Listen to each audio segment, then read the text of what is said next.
Hello दोस्तों, आज हम लोग पढ़ेंगे ज्योग्राफी का ये एनसीईआरटी का तीसरा चैप्टर है। चैप्टर का नाम है पृथ्वी की गतियाँ।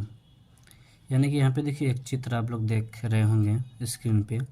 ये देखिए ये पश्चिम है, ये पश्चिम से क्या कर रही है, पूरब की ओर घूमती है। पृथ्वी जो सूर्य की परिक्रमा करती है वो पश्चिम से पूरब की ओर। हम लोग क्या किए थे, पिछला क्लास में भी इस बात पे चर्चा कर चुके हैं। तो चलिए अब हम लोग क्या करते हैं, चैप्टर की शुरुआत करते हैं। देखिए इसमें कह रहा है जैसा कि आप जानते हैं पृथ्वी की गति दो प्रकार की है। एक क्या है आपका घूर्णन और दूसरा है परिक्रमण। पृथ्वी का अपने अक्ष पर घूमना घूर्णन कहलाता है। कल आप लोग को देखा था अक्ष 23.5 डिग्री पे वो झुकी हुई है, तो बता रहा अगर वो अपने अक्ष पे घूम रही है, यहाँ पे इस प्रकार से ये एक सुई जैसा था यहाँ पे, और ये आपका अक्ष है इधर ये, और इधर भी क्या है एक अक्ष है जिसको हम लोग ध्रुव वगैरह भी कहते हैं। बता रहा अगर इस पे वो घूम रही है, इस अक्ष पे पृथ्वी घूम रही है, तो वो क्या कहलाएगा, घूर्णन कहलाएगा। और यहाँ पे देखिए क्या कह रहा है, सूर्य के चारों ओर एक स्थिर कक्ष में पृथ्वी की गति को परिक्रमण कहते हैं। यानी कि सूर्य है, सूर्य के चारों ओर पृथ्वी क्या कर रही है, घूम रही है, तो उसे क्या कहा जाएगा, प्रतिक्रमण। यानी कि पृथ्वी अपने अक्ष पे घूम रही है तो वो घूर्णन, पृथ्वी सूर्य के चारों ओर घूम रही है तो परिक्रमण कहते हैं। अब यहाँ पे देखिए पृथ्वी का अक्ष एक काल्पनिक रेखा है। बता रहा पृथ्वी जिस अक्ष पे झुकी हुई रहती है, कह रहा वो क्या आपका काल्पनिक रेखा है, जो एक कक्षीय सतह से 66.5 डिग्री का कोण बनाती है। वह समतल जो कक्ष के द्वारा बनाया जाता है उसे कक्षीय समतल कहते हैं। यहाँ पे देखिए क्या है, पृथ्वी का अक्ष एक काल्पनिक रेखा, ये जो अक्ष है बता रही है क्या, एक काल्पनिक रेखा है जो हम लोग को दिखता नहीं है, तो उसे हम लोग क्या कहेंगे, काल्पनिक रेखा कहेंगे। फिर कह रहा है जो इसके कक्षीय सतह से और यहाँ पे क्या है, ये उत्तरी ध्रुव है और ये क्या है, दक्षिणी ध्रुव है। अब यहाँ पे देखिए कह रहा है कि वह समतल जो कक्ष के द्वारा बनाया जाता है, वह समतल का मतलब वैसा भाग जो किसके द्वारा बनाया जाता हो, कक्ष के द्वारा बनाया जाता है, उसे कक्षीय समतल कहते हैं। पृथ्वी सूर्य से प्रकाश प्राप्त करती है।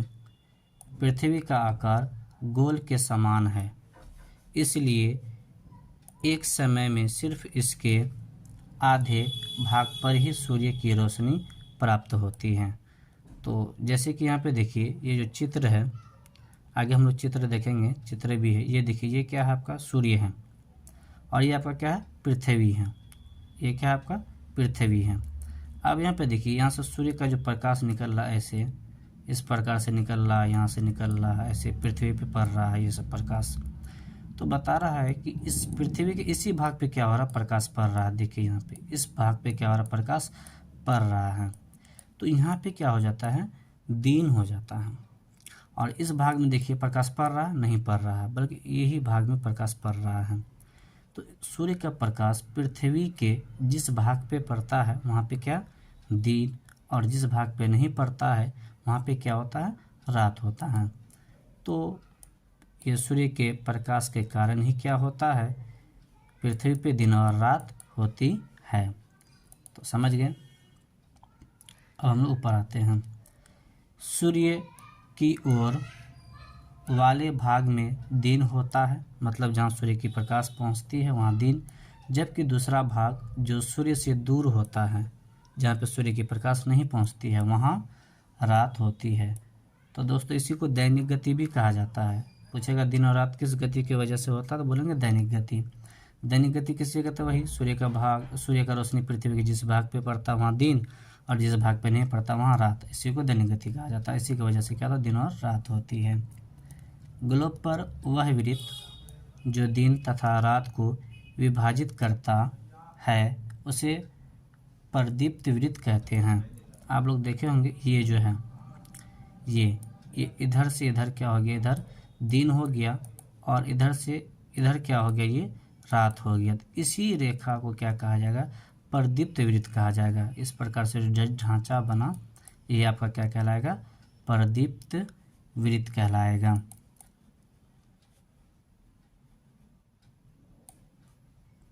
अब चलिए हम लोग क्या करते हैं, ऊपर देखते हैं कहाँ तक थे। यह वृत्त अक्ष के साथ नहीं मिलता है, सही बात है। देखिए अक्ष कहाँ है, यहाँ पे है ना, लेकिन ये देखिए मिल रहा है अक्ष से नहीं, अक्ष से क्या है, दूर है। यहाँ भी क्या है, यहाँ अक्ष से क्या कर रहा है, पश्चिम की ओर, और यहाँ अक्ष से क्या हो रहा है, पूरब की ओर जा रहा है, यानी अक्ष पे ये नहीं मिलती है। जैसा कि आप चित्र 3.2 में देख सकते हैं। पृथ्वी अपने अक्ष पर एक चक्कर पूरा करने में लगभग 24 घंटे का समय लेती है। अब समझिए अब क्या हो रहा है, पृथ्वी सूर्य का चक्कर लगाती है तो उसको एक चक्कर लगाने में पूरा लगभग 24 घंटे का समय लेती है। लेकिन देखिए आगे क्या कह रहा है पॉइंट में, कि घूर्णन के समय काल को पृथ्वी दिन कहा जाता है। बता 24 घंटे का समय लेती है, और घूर्णन के समय यानी कि घूरने में जो समय लिया जाता है और वो काल कहलाता है, उसी काल को पृथ्वी दिन कहा जाता है। यह पृथ्वी की दैनिक गति है, यह पृथ्वी की दैनिक गति यानी कि रोज की ये गति देखने को मिलती है।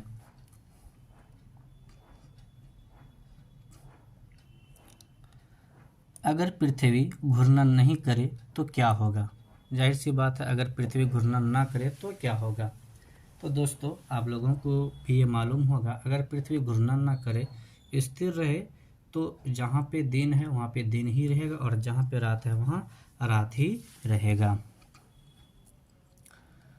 सूर्य के तरफ वाले पृथ्वी के भाग में हमेशा दिन होगा, जिसके कारण उस भाग में गर्मी लगातार पड़ेगी। दूसरे भाग में हमेशा अंधेरा रहेगा एवं दूसरे समय ठंड पड़ेगी। इस तरह की अवस्था में जीवन संभव नहीं हो पाएगा।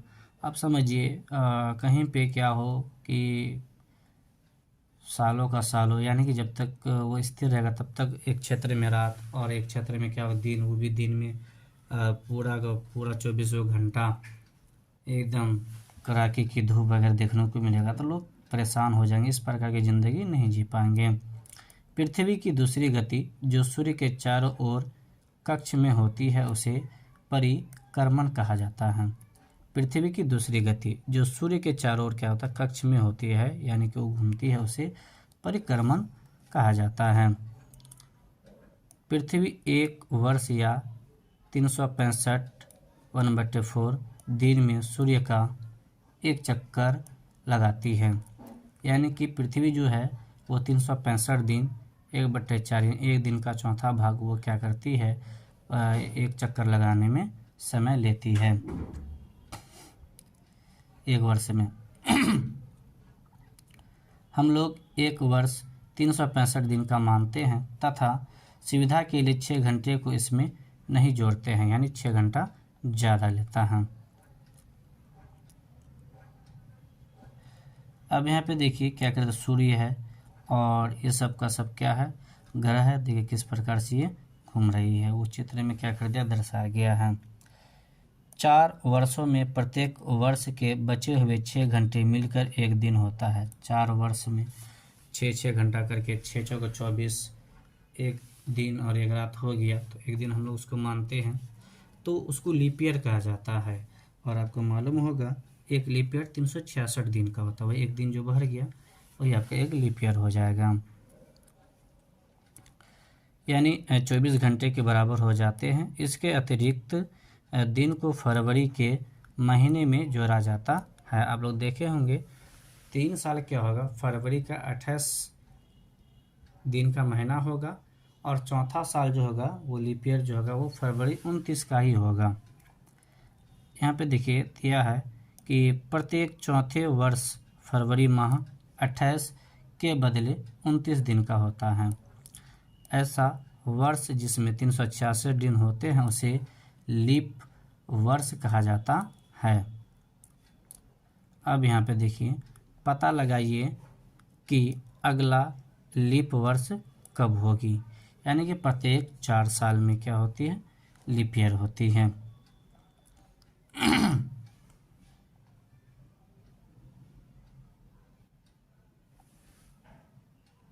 ये जो 4 आप देख रहे हैं, ये हमारे यहाँ की 4 ऋतुएं हैं। ये आपका बसंत ऋतु है और कब है, सितंबर में है। फिर ये आपका देखिए दिसंबर है, 23 दिसंबर, ये आपका क्या, शीत ऋतु है। फिर आपका यहाँ देखिए 31 मार्च है, ये आपका क्या है, बसंत ऋतु है। और उसके ये सॉरी शरद ऋतु है। अब यहाँ पे देखिए बसंत ऋतु यहाँ हो चुका, शरद ऋतु है। अब ये आपका देखिए क्या है, 21 जून है, ये आपका क्या है, ग्रीष्म ऋतु है। हमारे यहाँ 4 प्रकार के ऋतु हैं, वो चारों प्रकार के ऋतु यहाँ पे क्या कर दिया गया है, इसको इस प्रकार से दर्शाया गया है। अब चलिए हम लोग क्या करते हैं, आगे देखते हैं। पृथ्वी दीर्घवृत्ताकार पथ पर सूर्य के चारों ओर चक्कर लगाती है। ध्यान दीजिए कि पृथ्वी पूरे कक्ष में एक ही दिशा में झुकी हुई है। सामान्यतः एक वर्ष को गर्मी, सर्दी, बसंत एवं शरद ऋतुओं में बांटा जाता है।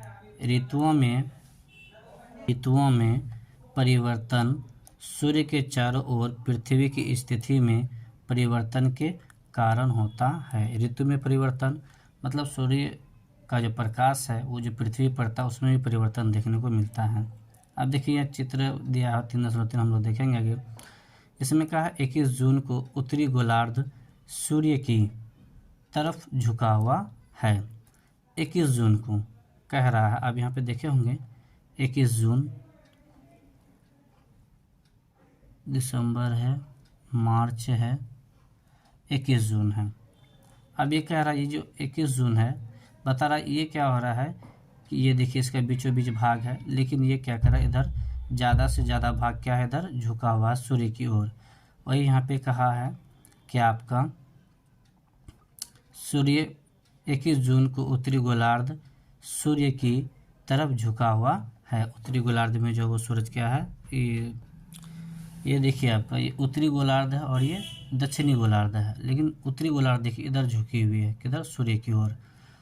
तो इसीलिए कह रहा है उत्तरी गोलार्ध क्या सूर्य की ओर झुकी हुई रहती है। कब, 21 जून में यहाँ पे दिया हुआ है 21 जून को उत्तरी गोलार्ध सूर्य की ओर झुका है।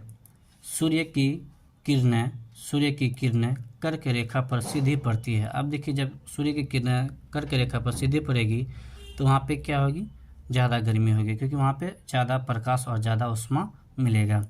इसके परिणाम स्वरूप इन क्षेत्रों में ऊष्मा अधिक प्राप्त होती है। ध्रुवों के पास वाले क्षेत्र में कम ऊष्मा प्राप्त होती है। अब ध्रुव पे क्या हो रहा है कि लंबवत सीधी रोशनी नहीं जाती, इसलिए वहाँ पे क्या होता है, कम ऊष्मा देखने को मिलता है, क्योंकि वहाँ सूर्य की किरणें तिरछी पड़ती है। उत्तर ध्रुव सूर्य की तरफ झुका होता है तथा उत्तरी ध्रुव रेखा के बाद वाले भागों पर लगभग 6 महीने तक लगातार दिन रहता है। अब यहाँ पे देखिए उत्तरी ध्रुव के बारे में कह रहा है। ये आपका क्या है, उत्तरी ध्रुव है, बता रहा है उत्तरी ध्रुव में क्या होता है, 6 महीना यहाँ पे क्या होता है, दिन देखने को मिलता है। उत्तरी ध्रुव के आसपास वाले क्षेत्र में 6 महीना क्या होता है, यहाँ पे दिन देखने को मिलता है। इस लाइन में इसी चीज़ को क्या कर दिया, स्पष्ट कर दिया गया है कि ध्रुव सूर्य की तरफ झुका होता तथा उत्तरी ध्रुव रेखा के बाद वाले भागों पर लगभग 6 महीने तक लगातार दिन रहता है। चूँकि उत्तरी गोलार्ध के बहुत बड़े भाग में सूर्य की रोशनी प्राप्त होती है, इसलिए विषुवत वृत्त के उत्तरी भाग में गर्मी का मौसम होता है। अब यहाँ पे देखिए चित्र में आप लोग देखे होंगे ये वाला ये उत्तरी ध्रुव है और इसी के आसपास वाला ये सब जो क्षेत्र है यहाँ पे क्या होगा, 6 महीना आपको दिन देखने को मिलेगा, क्योंकि यहाँ पे क्या होता है सूर्य का रोशनी लंबवत पड़ता है, इस भाग में ज़्यादा पड़ता है, इस वजह से यहाँ पे क्या होता है 6 महीने दिन होता है। अगर पूछे कि कहाँ पे होता है तो बोले उत्तरी ध्रुव के आसपास जो ये सब रेखा है ये सब इसी में क्या होता है 6 महीना दिन देखने को मिलता है। गर्मी का मौसम होता है जहाँ पे वहाँ पे सूर्य का प्रकाश पड़ेगा तो उसमें ज़्यादा होगा तो वहाँ गर्मी का होगा। 21 जून को इन क्षेत्रों में सबसे लंबा दिन तथा सबसे छोटी रात होती है। 21 जून को ही पृथ्वी की इस अवस्था को उत्तर अयनांत कहते हैं। पता इस प्रकार से होता है। 21 जून को इन क्षेत्रों में क्या होता है, सबसे लंबा दिन और सबसे छोटी रातें होती है। तो बता रहा है पृथ्वी की इसी अवस्था को क्या कहा जाता है, उत्तर अयनांत कहते हैं। इस प्रक्रिया को इस प्रकार से जो होती है। 22 दिसंबर को दक्षिण ध्रुव के सूर्य की ओर झुके होने के कारण मकर रेखा पर सूर्य की किरणें सीधी पड़ती है। अब देखिए मकर रेखा पे जब सूर्य की किरणें सीधी पड़ेगी तो वहाँ पे क्या हो, ज़्यादा उष्मा देखने को मिलेगा। सूर्य की किरणें सीधी पड़ती है तो मकर रेखा पे क्या हो, लंबवत पड़ती है, इसलिए दक्षिणी गोलार्ध में बहुत बड़े भाग में प्रकाश प्राप्त होता है। इसलिए दक्षिणी गोलार्ध में लंबे दिन तथा छोटी रातों वाली ग्रीष्म ऋतु होती है। यहाँ पे वही प्रक्रिया है। इसके ठीक विपरीत स्थिति उत्तरी गोलार्ध में होती है। जब उत्तरी गोलार्ध में क्या था, लंबवत सूर्य पड़ती थी, तो दक्षिणी गोलार्ध में क्या होती थी, ठंड पड़ती थी और दिन यहाँ पे क्या होता था, उसके बनिस्पत छोटा होता था और वहाँ पे क्या होता था, दिन बड़ी रात छोटी। अब यहाँ पे देखिए सेम उसके विपरीत है, दक्षिणी गोलार्ध में आ चुके हैं तो ठीक उसी प्रकार से होगा इसमें भी।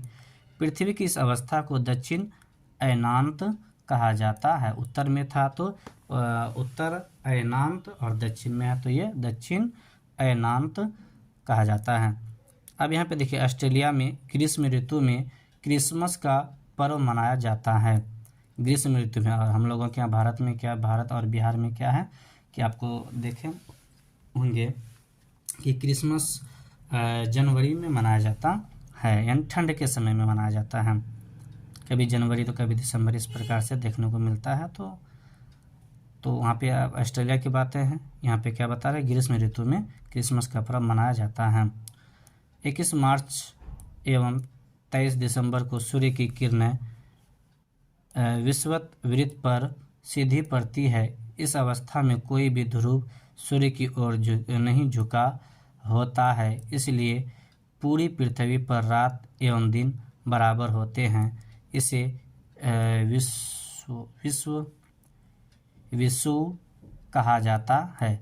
अब देखिए कि पृथ्वी है, पृथ्वी के बीचों बीच क्या है, आप को पिछला क्लास में देखा विषुवत रेखा। जब विषुवत रेखा पे पड़ती है तो दिन और रात दोनों क्या होते हैं, बराबर होते हैं। इसमें किसी प्रकार का परिवर्तन देखने को नहीं मिलता है। अब देखिए यहाँ कह रहा है 21 सितंबर को उत्तरी गोलार्ध में शरद ऋतु होती है। अब देखिए उत्तरी गोलार्ध में शरद ऋतु कब होती है, 23 सितंबर, जबकि दक्षिण गोलार्ध में बसंत ऋतु होती है। जब उत्तरी गोलार्ध में 23 सितंबर को शरद ऋतु होती है तो पूछेगा क्वेश्चन कि दक्षिणी गोलार्ध में कौन सी ऋतु होती है, तो हम लोग बोलेंगे वसंत ऋतु होती है। कब, 23 सितंबर को। अब आते हैं हम लोग 21 मार्च में। 21 मार्च को स्थिति इसके विपरीत होती है। जब उत्तरी गोलार्ध में वसंत ऋतु तथा दक्षिणी गोलार्ध में शरद ऋतु होती है, जस्ट इसका उल्टा। इस प्रकार स्पष्ट है कि पृथ्वी के घूर्णन एवं परिक्रमण के कारण दिन एवं रात तथा ऋतुओं में परिवर्तन होता है। अगर क्या करता, पृथ्वी इस प्रकार से घूर्णन नहीं करता तो फिर हमारे यहाँ दिन और रात और हमारे यहाँ जो तरह तरह की ऋतु में जो परिवर्तन देखने को मिलता है, ये भी हम लोगों को देखने को नहीं मिलता।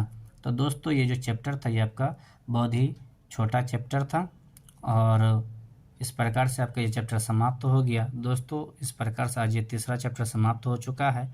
आप लोगों का काफ़ी फास्ट चैप्टर कराया जा रहा है, इसीलिए दोस्तों आप लोग क्या करें, ईमानदारी पूर्वक क्या करें, चैनल को ज़्यादा से ज़्यादा सब्सक्राइब और शेयर करें ताकि हमारा चैनल क्या करे, ग्रोथ करे आपके थ्रू, ताकि आपके हेल्प की मदद से मेरा चैनल क्या हो सके आगे और ज़्यादा से ज़्यादा मात्रा में ग्रोथ कर सके। तो ठीक है दोस्तों, आगे मन लगा करके आप लोग पढ़िए, फिर हम लोग क्या करेंगे, कल एक नई वीडियो के साथ मिलेंगे। जय हिंद दोस्तों।